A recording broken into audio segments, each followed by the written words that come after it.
What's going on, everyone? Today is another Q&A episode where I'm answering your questions. If you missed episode 204, I would urge you to go back and give that one a listen. We covered a bunch of listener questions on that one. Today, we're going to finish up with a bunch more. Tons of information, all very actionable. Don't go anywhere. There's an old saying that goes something like this. You'll only find three kinds of people in the world.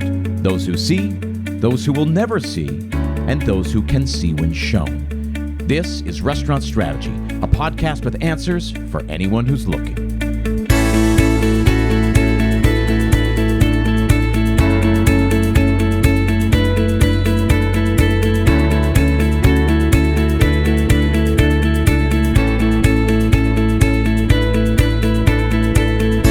Hey everyone, thanks for tuning in. My name is Chip Close, and this is Restaurant Strategy, a podcast dedicated entirely to the hospitality industry. We cover marketing, operations, and just about everything in between. Each week, I leverage my 20-plus years in the industry to help you build a more profitable and a more sustainable business. I also work directly with operators all over the world through my group coaching programs to help you address and overcome the specific challenges we face in our industry. Curious to learn more? Set up a free 30-minute strategy session by visiting restaurantstrategypodcast.com/schedule. Let me show you how simple it can be to run a profitable restaurant. Again, that link is restaurantstrategypodcast.com/schedule. And as always, you will find that link in the show notes. Now, it's been a while since we talked about this, but has your restaurant claimed the employee retention tax credit yet? This is money that is available now, but the program is soon being shut down, so there's some urgency here. Back on episode number 168, I had Catherine Tindall on the show. She's a CPA with Dominion Enterprise Services, and she has helped hundreds of restaurants across the country reclaim hundreds of thousands of dollars. So I'm including a link in the show notes for you to set up a free call with Catherine. Do not wait any longer. Again, there is some urgency, and this money is yours. Many of my clients and a bunch of listeners have jumped on this in the past, and I urge you to do it again. Again, there's urgency here. The program is being shut down soon. There is time. Go set up a free call. You will find that link in the show notes. Now, as I said at the top, today we're doing another Q&A episode, answering your questions. I asked a bunch of you to send in questions that we can answer here on the show. You did that, and we are covering them.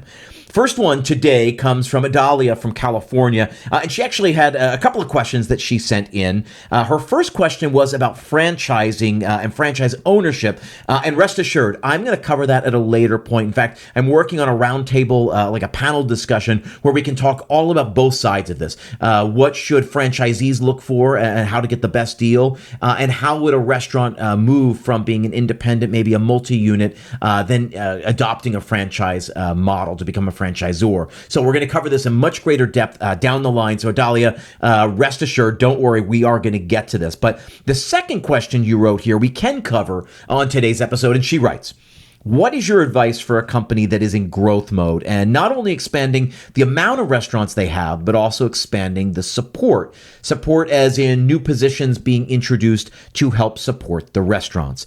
I love this question. It's a really good one. So really what you're talking about, I think, is infrastructure. And this is one of the things that makes growth so difficult in our industry, because as you grow, you say, oh, we really need someone to cover this, or now we need a department to cover this. But adding another salary to the payroll is going to crush your profitability, right? So I get it. That is one of the big challenges of growing from a single unit to a multi-unit operation, especially when you get into 5, 10, 20, 30 units, right? That's difficult as you're going from 1 to 5, as you're going from 5 to 20. That takes time. The best answer I can give you is this, and we'll get into greater detail. The best thing I can say is this. You got to get good at zooming out and looking at the organization as a whole, right? So as you do start to grow and you start to grow that infrastructure, you got to get good at being objective, right? And asking this question, what isn't working anymore? What can we do better? What can we do more effectively or more efficiently? But the key question is, what isn't working anymore? There will come a time when you will need, for example, a corporate chef, right? Someone to train and oversee all of the individual chefs and sous chefs at the individual separate units. someone who can help manage inventory and food costs. In many instances, this is someone who can also help coordinate ordering to take advantage of your purchasing power as a growing organization. This will make sense at some point. Only you can determine when. We will get to the point of when, but again, you have to start by looking at what's not working anymore, and you got to get good at seeing the forest for the trees, right?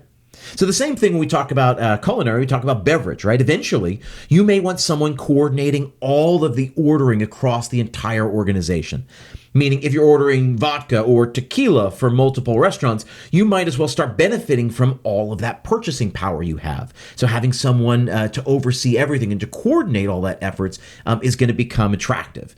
In time, I think you'll probably need a director of operations, right? Or sometimes we call this like an area manager or a regional manager, someone who can oversee a bunch of different restaurants, who can offer support and guidance to the individual general managers, right? So that person is got to be someone who's excels at taking the 30,000-foot view, right? Because a GM is focused solely on their property, but a DO, a director of operations, can see inefficiencies by zooming out. And as an organization grows, this becomes an important step. So I would say once you get 3, 4, 5 locations, you should have a director of operations or an area manager or a regional manager to oversee all of those 5. You can't have 5 GMs reporting back to the owners, right? There has to be layers of leadership. And I think once you get to 3, 4, or 5 locations, then that makes sense. In time, you also might want to add a marketing department, right? This makes a lot of sense. Someone or a group of people who can work with the individual restaurants to market the properties, right? This would be a team to manage web presence, like the website and the Google My Business page, to handle reputation management on review sites like Yelp, Google, TripAdvisor, to send emails and texts and build a comprehensive strategy, to post on social media, to collect all of that content, to manage relationships with the press, and finally, perhaps most importantly, to build an ad strategy. So again, by consolidating all of that work into a marketing department, whether that's 1, 2, 3, 20, 50 people, call it a department. By consolidating that, what happens is you bring efficiency to the day-to-day, and most importantly, I find, you free up the managers and the chefs to do what they do best, right? Sending emails, managing SMS and the website isn't what they do best. What they do best is create food, put out food, take inventory, manage costs, train the people, oversee the people. That's what you want them doing. Same thing on the front of the house side, right? Driving revenue, managing the costs, looking at the personnel, really keeping track of the training and all of that. So eventually then, depending on the size and scope of the company, you might need a business development person, right? This is going to be crucial once you get of a certain size. Someone or a group of people to scout out new locations, to help you line up financing, and to oversee the build out and launch of each new property. Right? You can add all kinds of layers and complexities to the structure. But again, as your question suggests, you've got to make sure you grow in a measured way. So another bit of advice I'll leave you with is this. Think of the corporate team as something separate from each of the individual restaurants, right? The corporate expenses, think of them as all getting lumped together and then allocated across all of the individual properties as a management fee. So the salaries, the rent for office space, and any of the other expenses like utilities and paper costs and all that, lump that all together, right? That's the expense of running a corporate office. Lump it together and then divide it up over all of the properties, over the 5, the 10, the 20. Now, you can certainly split it evenly. For example, if it's a $10,000 a month management fee and you have 5 restaurants, you could simply allocate $2,000 to each of those properties. But I prefer to split it up by size. You can either do square footage of each property, right? Or what I recommend actually is by doing it with revenue. So if this property does $100K a month in revenue and another one only does $80K a month, then the first one should absorb more of the management fee. Does that make sense? I hope so. So when you're growing and you have a corporate office, I would think of that as a separate entity, and then I would allocate all of those expenses evenly or allocated, weight them across all of the properties. That's a better way of thinking about it, right? Of thinking about your expenses here. So I hope that helps. In any event, the most important skill, right?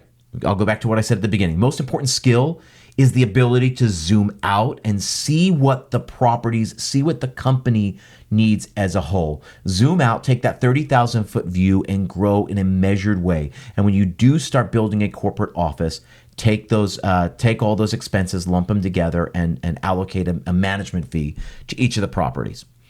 I do want to go back though before we leave this, and I want to answer another thing that I think you asked in there right at the beginning of your question, Adalia. In general, what advice you asked would you give a company that's expanding? So we talked about as it has to do with the support team and how you grow that corporate infrastructure. But just in general, what advice would you give to a company that's expanding? And here it is: you must get the current property to consistent profits before you move on to the next one. You need a system in place for forecasting and budgeting, for managing COGS and labor, and for hitting the revenue targets that you set for the property. If a property is if a property is simply limping along, leaving it alone to figure it out on their own will not work. So you have to stabilize one property before you move on to the next. That's the last piece of advice when we're talking about growth, and that goes for anybody. Whether you're moving from 1 to 2, 2 to 5, 10 to 100, you have to get one property set and consistent, put systems in place so that you can watch it from afar and manage it from afar. You got to figure that out before you go to the next one. All right. Now, the second question here, Laura asked, how do I put an inventory system in place to manage COGS, right? COGS, cost of goods sold. This is, again, another great question. First and foremost, I can't help. I would recommend you check out Margin Edge. So Margin Edge is a sponsor of this show. They are a sponsor here because I believe in the product. The product is that good. It's an inventory system that helps manage your costs in real time. They are, simply put, the best software out there for maintaining inventory and knowing your costs in real time. And for me, it really is a no-brainer to make that investment in yourself and in your restaurant. But the program is only as good as the systems that you put into place. So let's spend a couple of minutes talking about that. First up, you need to take inventory once a month for all of the product you bring in. So food, wine, liquor, beer, soda, anything you bring in to turn around and sell, you need to take inventory at least once a month. Right? And if food cost is a problem, for example, I might even take inventory on some of the proteins once a week. Right? Those are your most expensive items, so it might make sense to track that more frequently. I will tell you, I worked for a restaurant that took inventory on their proteins twice a week, every Wednesday and Sunday night at the end of the shift. And it was a great way for them to make sure the expensive product they brought in, right, like the fancy tomahawk chops, the ribeyes, the fillet, the lobster, the Dover sole, all of that they didn't sit, that they knew what they had on hand, what they needed to order, and they didn't order even a little bit too much. So how do you take inventory now, right? Here it is, very easily, by counting everything you have on hand. There is no shortcut. There is no easy way out. How do you take inventory? By counting everything you have. It is long. It can be tedious. So I'll give you the advice I was once given when I get into management. Many hands make light work. You have certainly heard it before. I didn't make it up. If you're doing inventory, for example, on the first of every month, then you got to make sure everyone knows that they are working that day no matter what. So all the bartenders come in on that day, regardless of whether it is their scheduled day off. All the chefs, all the sous chefs, whoever is actually doing the counting, they need to know, right? You have to set the expectation early on. You got to be there on the first. Really, when you're counting, when you're doing this, really what you're trying to get to is a PAR system. You want to figure out how much of each product you need to have on hand at any given time so that, number one, you never run out, right? You never have to 86 anything. And number two, so you can minimize waste. And ideally, what you want to get to, I think, is a 30% food cost, and you want to get your beverage number under 20%. Now, you can probably get spirits probably to 15%. I know some people that get it underneath. They are amazing people. But really, you want 30% food cost, 20% beverage. If you can get that, you will be in really good shape. Again, a program like Margin Edge will make all of that easier. It won't count anything, but it will track your inventory. It will help you set up PARs. It will show you your theoretical food costs in real time and even help you figure out which vendors are giving you the best price. It is an incredible program. If you haven't checked it out, go follow the links that are in these show notes and go check it out. It really is an incredible program. But understand though, as you're trying to get COGS in line, inventory management will only get you so far. As the last piece of the question that I want to make sure we talk about, it wasn't in your question, but I think it's an important piece of the answer. Right? Training and portion control are key.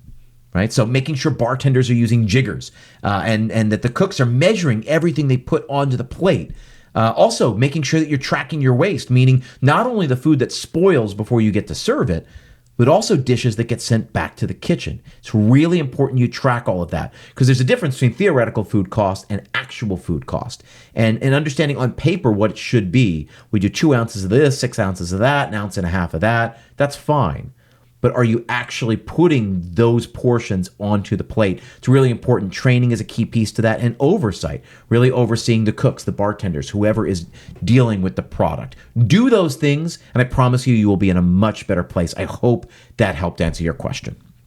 All right, third question here. Is Instagram dead? I feel like nothing I do is working. We used to get hundreds of likes every time we posted. Now I feel like it's a struggle just to get 20. Should I just stop altogether and focus elsewhere? Again, I love this question. In fact, I was going to cover this next month, but this is as good a time as any to start talking about social media and social media in 2023. So I will say, the algorithm is always changing. We know that, right? This is something we've heard for years. The way that people use these platforms, these social media platforms, is changing. It's continuing to change, right? And one thing that has become more obvious over the last few years is the importance of a paid social strategy. So what you're talking about, right, is that I post a picture and I used to get hundreds of likes and now I'm only getting a dozen or a couple of dozen. What you're talking about is an organic social strategy. So from the beginning, before I dive into the answer here, let's talk about this, right? I believe social media is not a social platform. It's not meant for you to like other people's photos and you to catch up with your Aunt Susie or whatever. Social media, especially Facebook and Instagram, are the most sophisticated advertising platforms ever created because they get to learn more about us and our likes, what drives us as human beings, than anything else in the world. That is incredible. Right? And it allows us to target our people, our audience, our prospective customers with greater specificity than ever before. So when we're talking about Instagram and Facebook, in this particular question, the listener was asking about Instagram, right? Instagram has changed. The algorithm has changed because the way people use these sites has changed. We have to address this and say Twitter has changed considerably. All politics aside, Twitter has changed. I don't know that it was ever the platform for restaurants to be on. It's certainly not really a visual platform, and we are a visual medium. We really succeed when we can be visual. So Twitter has changed quite a bit. Facebook and Instagram have aged, let's say, gracefully, gracelessly, whatever they are. They have aged. And now we've got new players like Snapchat. Now we got new players like TikTok, and more and more and more. So the question is, right, at the end, should I just stop altogether and focus elsewhere? And I think unspoken in this is, what do I need to do to fix this? Like I said, the algorithm is changing. The way people are using these has changed. TikTok is changing the whole thing. So right up front, I would say, if you're a restaurant and you're not on TikTok yet, you should be on TikTok. Now, before you just go and start a TikTok account, I would recommend you go and start your own account and go play around on the platform for 2 weeks, meaning go onto the platform at least 15 minutes every single day and see who's on there, see what sort of content does well on there, see what sort of content grabs your attention, try and see other brands and restaurants that are on there. I think you'll find that a lot of restaurants are not on there yet, but there are a lot of people on there. There are people with millions and millions of followers. So there are millions of people on these platforms. It's a great way to reach out to people, and it is simply, not the best, it is simply what's next. So just like we always hear, right? Location, location, location. We want to be where the people are, right? We pay extra for rent so we can be where there's a lot of foot traffic. I'm telling you, there is a lot of traffic going to sites like TikTok.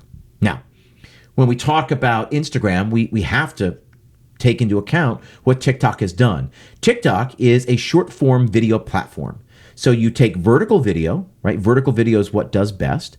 And anywhere up to about 60 seconds. Yes, you can do longer videos, but 60 seconds and under is really the heart of the platform. And so it has pushed Instagram and Facebook a little bit to adopt that sort of mentality. Instagram, if you go and read the user agreement, they are not a photo sharing site anymore. They are a media sharing site. They are video first. We said this a couple of years ago, and it is just more true now than ever before. Video first. Video, video, video. So if you are still posting photos, and it used to get 200 likes and now it gets 20, that's probably because the Instagram is tilted towards videos and specifically towards reels, right? So on TikTok you create reels. Same thing on Instagram, you create reels. They are discriminating against everything else that is not a reel. So first and foremost, I don't think you should stop. I think you should keep going, but I just think you should recalibrate and do things differently. I think you should be putting video first. Now, the difficulty of this is that it is hard, it is time consuming, and it is more expensive, let's say, than doing photos, but it's still required. And the power is still in your hands. The power to reach thousands or millions of potential customers is still there. So when we talk about, again, a social media strategy, we've got to talk about an organic strategy and a paid strategy. Organic means I post something on my own, right? I go in, I take a picture, or I take a video, post it, and and see what happens. Get likes, get comments, all of that. That has been slowly dying. The reach on an organic post has been dying for quite some time. Pretty much, I think, since the platform got bought by Facebook, or now Meta. So when we talk about an organic strategy, I would probably say 5 out of 6 posts should be video. They should probably be vertical video, and they should probably be reels on Instagram. That's what I believe is working. You can put some photos on there, but you got to make sure 5 out of 6 pieces of content you put up should be video, right? Same thing we've said here on this show before. Think of your content pillars, right? Every piece of content I put up is going to fit into one of these 5 buckets. Those are your content pillars. So food and beverage and the space and people and the neighborhood. Those might be my 5 pillars. So every piece of content has to appeal to at least one of those pillars. Same thing though. Instead of taking still photos, I want you to take video. It's easy. It's fun. There are tons of resources online. Just Google it. How to take a great reel. Hey, how to take a great reel for a restaurant. Just Google it. You will find really great stuff. And go see what grabs your own attention when you see other people doing it. And then on the other side, and this was not asked here, but I got to put it in here, and I'm going to do an entire episode on this about Facebook and Instagram ads strategy, because you need an ad strategy as part of your social as part of your social media marketing, right? So we will cover that later. If you are not spending money, I want you to start earmarking some money, because 2023 is the year you are going to start spending money on Facebook and Instagram ads, and I promise you there is a return on that investment. You will see increased revenue. So there's that question. Hopefully that helps. Hopefully I covered that pretty well. Now we've got 2 more questions to cover today, including one about ghost kitchens, which I know a bunch of you are curious about. So we will get to those after a word from another one of our sponsors. Now, running a restaurant is already a tough job. You're busy keeping customers fed and employees paid while working with razor-thin profit margins. The last thing you should be worried about is if you're doing sales tax right. That's why you should consider automating sales tax for your restaurant point of sale system. Collecting and filing sales tax on your own can be stressful and time consuming. It can leave your business vulnerable to accidentally missing tax payments or not having enough money in the bank to cover your tax obligations.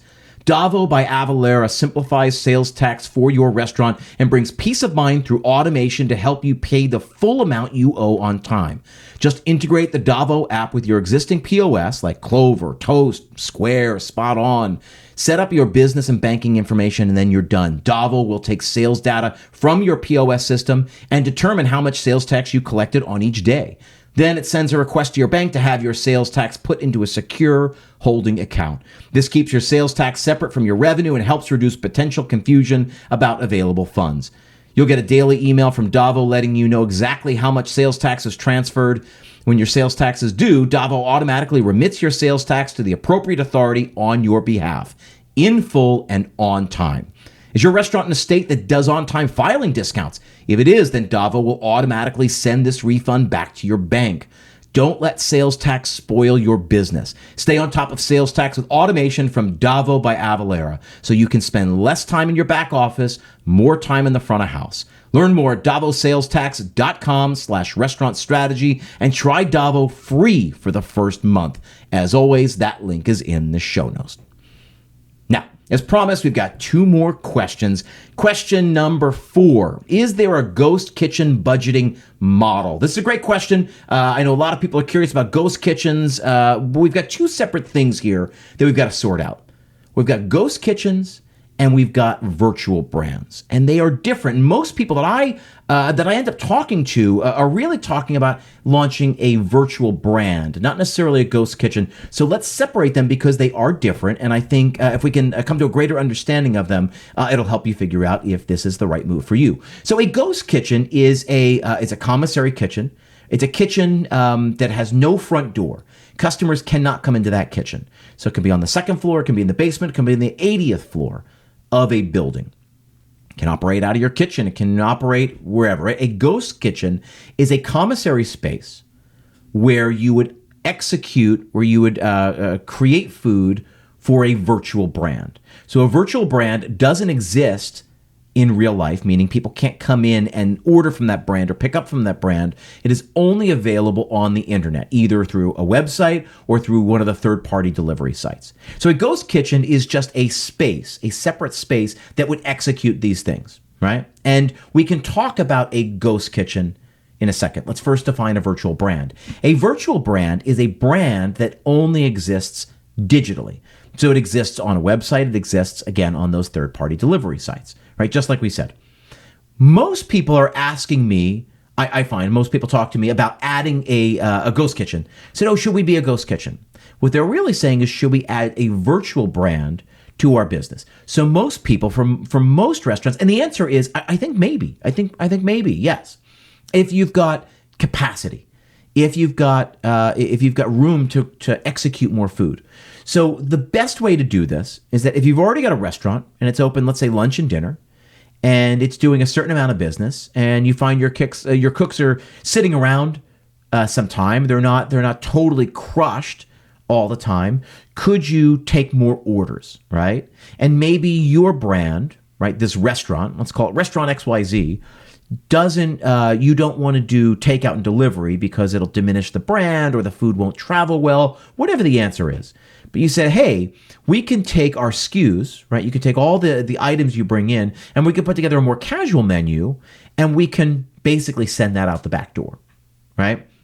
So that delivery people would come in through the back door, wouldn't come in the front door necessarily, would come in the back door, so that there's no commingling, but it's food you could execute out of the kitchen given the staff that you already have. And I think this is a way of adding $5, $10, $20,000 a week in revenue if you do it right. And I think for a lot of places, it does make sense. When we're talking about adding a virtual brand, know that it's got to utilize the existing inventory. You don't want to bring in a whole bunch of different product. If you're a steakhouse, you don't necessarily want to run a Mexican menu out of the same kitchen because you're going to have to get a whole bunch of items that you wouldn't normally have on hand. So you got to figure out, hey, what can we execute given the existing concept that we have? And often when you're adding a virtual brand, I recommend adding multiples, not just one, but 3 or 4. Thinking like, hey, it doesn't matter if somebody's in the mood for Mexican or Italian or pizza or steak, we're going to serve them all. They're going to order from us no matter what. So keep that in mind as you do that. When we're talking about a budget for a virtual brand, what you need to know is that you've got, again, unmet capacity. You've got room in your walk-ins for the extra product. You've got people on hand who can do the prep work and can pick up the food when an order comes in, and it's not going to screw up the existing customers you already have in the restaurant. The beauty of it is, right, it costs us a certain amount of money to just open the restaurant, right? We have to bring in a garmager, a sauté cook, a grill cook. We got to bring in a chef. We got to bring in a dishwasher. We have to bring in all these people just to open the doors.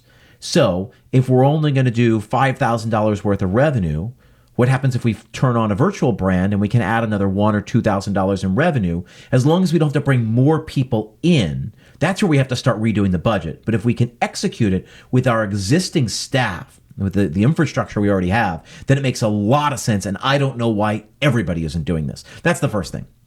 Now, the real question, though, and so I'm guessing this is what you wanted to know, is there a budget for running a ghost kitchen, right? Meaning, I want to go get a space and I want to execute food that will only exist on a digital platform, right? It will only be on my website. I'm going to come up with a brand and I'm going to execute. I'm going to create a website for my brand. I'm going to create, a Facebook page for the brand, everything. It's going to feel like a regular brand. It's just only available digitally. Is there a budget for that? Here's the beauty of it. It's the same as building a budget for your restaurant. The beauty of it is when you build a ghost kitchen, usually you can find a cheaper space, right? Usually you can run with much lower overhead.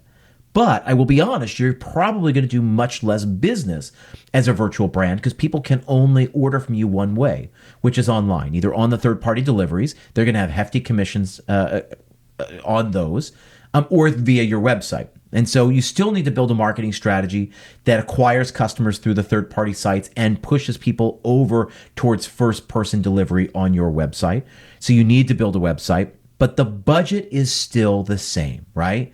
So I say your 30, 30, 20, whatever it is, you need to make sure you can still carve out a 20 to 25% profit margin with that ghost kitchen, which is why I think you're going to figure out pretty quickly that if you're going to go to the effort of building a ghost kitchen, then I would figure out how you can execute, let's say, 5 or 6 virtual brands out of that kitchen. So these are either brands that you develop or brands that you license. There's definitely companies out there for you to do it. So I would recommend, if you're going to do the ghost kitchen, adding 4 or 5 brands. So again, if you're going to bring in 3 cooks to execute on a given night, find a way to make it so those 3 cooks can execute food for 5 different concepts, 5 different virtual brands. So the budgeting is exactly the same. Luckily, your expenses are much lower, but you got to understand what your rent is, what your utilities are, what your marketing budget is going to be. Your marketing budget is going to be much higher than normal because people can't just walk by. You're going to have to spend money on ads. You're going to have to spend money on getting a really good presence. You're going to have to spend money, again, when I talk about the third-party delivery sites, I say think of those expenses as marketing expenses. That 30% commission is a marketing expense because it's customer acquisition cost. So those expenses are going to be higher. But at the end of the day, like I always talk about, a path to profitability, figure out where you're going, how much profit do you want to make, right? How much money do you need this business to generate for you? And then work backwards from that. Build a budget that will get you there. Just expect even though you're paying less for rent, you're going to pay a lot more for marketing. You're going to spend a considerable amount of money. So most of the times I recommend restaurants spend about 4% of their revenue on marketing. And I think yours is probably going to be closer to 8 or 10% if I'm eyeballing that correctly. That's what I've seen with the brands that I've worked for in the past. So instead of 4, you're going to do 8 or 10. You're going to factor that into your budget. And again, the budget is largely the same. Figure out how much you need this business to yield, and then work backwards and see if you think that sort of revenue is even possible to generate that kind of profit. So again, we're talking about ghost kitchens. Let's make sure we're talking about ghost kitchens versus virtual brands. They are different things. They are in the same conversation, but they are different. The last question comes from Bruno. He's over in Vietnam and Hong Kong and Shanghai. He says here, greetings from the other side of the world. I'm a consultant who works all around Asia, and I listen to your podcast every single week. I learn a lot from it, and I get a lot of great ideas to implement, even on this side of the world. My question to you is this. How do you see the culinary training in schools, in restaurants, etc.? How do you see that developing in the future?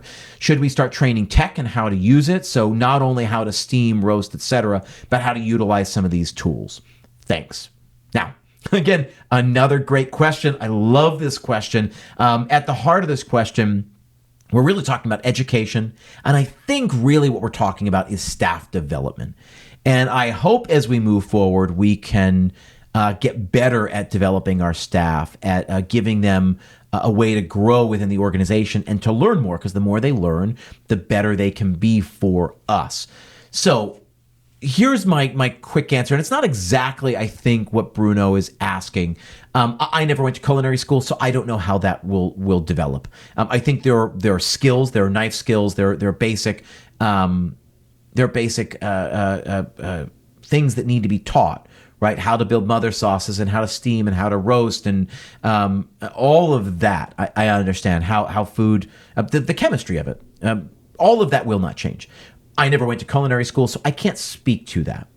What I will say is the most interesting programs out there, the people that I've spoken to, and I know, for example, ICE in Lower Manhattan, they work a lot with entrepreneurship and sort of business development. They teach their chefs in training not only how to do all that stuff, but really how to run a business, how to think about budgeting and forecasting, and how to hold people accountable, how to target revenue goals, and how to keep all your costs in line. Because at the end of the day, restaurants are factories. I've been saying this for about 6 months now. I'm going to keep saying it. A factory is an unexciting career path. Nobody, I think, sets out to own a factory. No kid at the age of 7 says, when I grew up, I want to own a factory. The only reason to open a factory is to know that you can make a widget for $1 and sell it for $5. It's the only reason to open a factory. And our business, though much sexier, much more interesting, much more fun than manufacturing, is much more similar to manufacturing than I think we care to believe.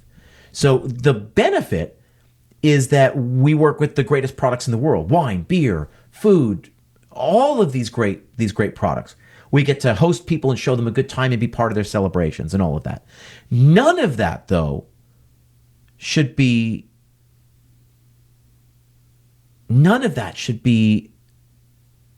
a sacrifice of profitability. So when we talk about manufacturing and when we talk about running a restaurant, there are similarities.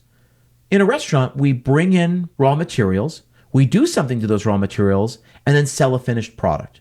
It's the same thing in a factory. They bring in raw materials, make a product, sell that product. So at its core, we need to learn from manufacturing, from the factories, because we have to be profitable. And as we move forward, as now food prices continue to increase this year, labor continues to go up, and guess what? It will continue to go up ever more over the next 20 years, I promise you. The finances of running a successful restaurant will continue to change, and they will get much, much, much harder. And I hope that for the next generation, both back of house and front of house, I hope we get better at teaching the fundamentals of running a profitable business, meaning forecasting, projecting how much revenue we're going to make, and then setting budgets for food, for beverage, for labor, setting budgets for ourselves, and then holding each department accountable so that they can be profitable, so that they have a fighting chance at profitability. So again, we talk about a path to profitability, you figure out where you want to go, and then build a restaurant, build a concept, build a budget that will get you there. Too often I see restaurants are built and they say, hey, we're going to try and sell as much food as possible. We're going to minimize our expenses as much as possible. And then let's see how much is left over at the end.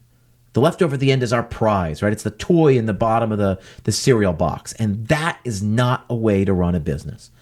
So what I teach my clients is the same thing that I hope the next generation of restaurateurs, of restaurant professionals learn.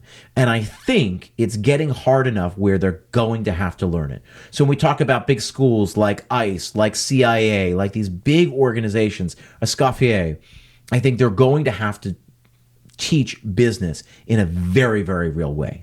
Likewise, in our restaurants, I think we have to get better at doing that. And I think we have to get better at educating our people. And I think if there are managers listening to this, if there are people who are on their way up, you have to demand this of your owners, of your general managers. And if they don't know it, you got to go find an organization that does know it, that does this really, really well, right? Not everybody learns it. And I will say, I've worked with hundreds of restaurants over the course of my 22-year career, and I can pretty much name on two hands the restaurants of those 200 that did what I think you have to do to run a profitable organization. That's what I think we should demand more of ourselves, more of our industry, more of the people above us, and then we should educate and empower the people below us. So it starts with education, and then it continues with development. How do we continue people's education as they continue to grow with us? That's how we create more loyalty with our people. That's how we create better employees who will eventually help us grow. So that's what I think. We're talking about, again, how do we think things are going to change in the future? That's what I think has to happen in the future in order for our industry to move forward. And as we continue to add in technology, and pretty soon robotics and AI, machine learning, all of that, it's going to be even more crucial. All of that has to find its way into the education, whether it's a formal education at an organization like CIA or ICE, or just part of a training program or staff development in our restaurants. We can take responsibility of that.